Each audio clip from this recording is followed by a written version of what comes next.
১৯ বছর মহাকাশ পাহারা দিয়ে এবার পৃথিবীর দিকেই ছুটছে নাসার সুইফট, কিন্তু নিজের ইচ্ছায় নয়।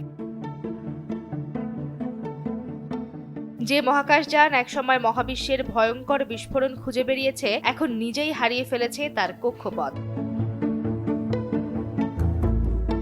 মহাকাশের ভয়ঙ্কর বিস্ফোরণ, কৃষ্ণগহ্বর আর মৃতপ্রায় নক্ষত্রের শেষ মুহূর্ত, 2 দশক ধরে এসবের সাক্ষী ছিল নাসার এই বিশেষ মহাকাশ টেলিস্কোপ। কিন্তু এবার সেই টেলিস্কোপেরই শেষ যাত্রা শুরু। উদ্ধারের শেষ চেষ্টাও ব্যর্থ হয়েছে। তাকে বাঁচাতে নাসা পাঠিয়েছিল আরেক মহাকাশযান, কিন্তু সুইফটকে উদ্ধার করতে গিয়ে সেই উদ্ধারকারী স্পেসক্রাফটই নিয়ন্ত্রণ হারিয়ে বসে। এবার তাই আর কোনো রেস্কিউ মিশন নয়, 2026 সালের শেষ দিকে পৃথিবীর বায়ুমণ্ডলে ঢুকে ধ্বংস হবে নাসার সুইফট অবজারভেটরি।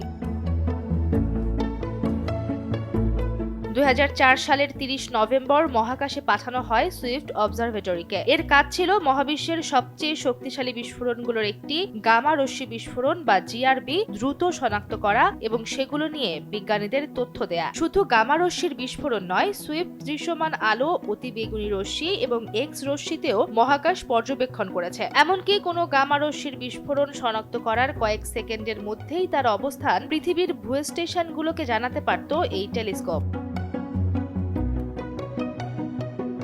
সূর্যের সাম্প্রতিক তীব্র সক্রিয়তায় পৃথিবীর বায়ুমণ্ডল কিছুটা প্রসারিত হয়, ফলে সুইফটের উপর বায়ুমণ্ডলীয় ঘর্ষণ বেড়ে যায় এবং দ্রুত নিচে নামতে থাকে মহাকাশযানটি। এমনকি সুইফটকে বাঁচাতে নাসা $30 মিলিয়ন একটি বিশেষ উদ্ধার মিশন নেয়। ক্যাটালিস্ট স্পেস টেকনোলজিসের তৈরি লিঙ্ক নামের একটি রোবোটিক মহাকাশযানের কাজ ছিল সুইফটকে ধরে আরও উঁচু কক্ষপথে তুলে দেয়া, কিন্তু উদ্ধার মিশনেও বিপত্তি দেখা দেয়।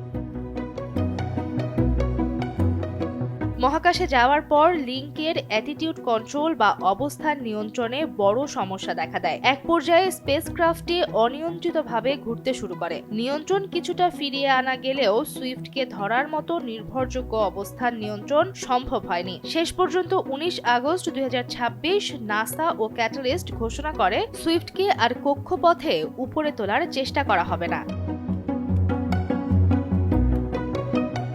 এখন সুইফটের কক্ষপথ প্রায় 345 কিলোমিটার উপরে, অথচ একসময় এটি প্রায় 600 কিলোমিটার উচ্চতায় পৃথিবীকে প্রদক্ষিণ করত। নাসা জানিয়েছে এর বৈজ্ঞানিক যন্ত্রপাতি এর মধ্যেই বন্ধ করা হয়েছে, যাতে যতটা সম্ভব দীর্ঘ সময় কক্ষপথে রাখা যায়। আর এখন অপেক্ষা শুধু শেষ অধ্যায়ের। নাসা ও অ্যাসোসিয়েটেড প্রেসের তথ্য অনুযায়ী সুইফটের পৃথিবীর বায়ুমণ্ডলে পুনঃপ্রবেশ অক্টোবরের আগে প্রত্যাশিত নয়। যে টেলিস্কোপ 2 দশক ধরে মহাবিশ্বের সবচেয়ে ভয়ঙ্কর বিস্ফোরণের খবর পৃথিবীতে পাঠিয়েছে, এবার সেই সুইফটই নিজেই হয়ে উঠেছে এক মহাজাগতিক বিদায়ের গল্প। সামিরা মাসরুহা, চ্যানেল 24।